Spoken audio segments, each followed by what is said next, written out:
Turmushga chiqmagan qizlarga kerakli bo'lgan ma'lumotlar. Qizlar savollar bilan murojaat qilishdiki, qanday yigitlarga turmushga chiqish kerak va nimalarga e'tibor berish kerak. Albatta, hozirgi kunda ilmli va ilmiga amal qiladigan yigitlarga turmushga chiqishga harakat qiling.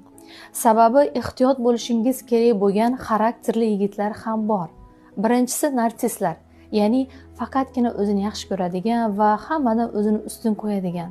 Bunday insonlar bilan yashash qaysidir ma'noda qiyinroq bo'ladi. Ikkinchisi abuzer, munosabatlariga qaram bo'lgan insonlar. Ya'ni bunday holatda munosabatlar urush, janjal, hattoki qo'l ko'tarish holatlarigacha bo'lish ehtimoli bor. Shu sababli siz uchrashgan yigitingizni obdon kuzatib va uni xarakterini o'rganib, erkak psixologiyasini o'rgangan holatda o'zingizga juft tanlashingizni tavsiya qilgan bo'lardim.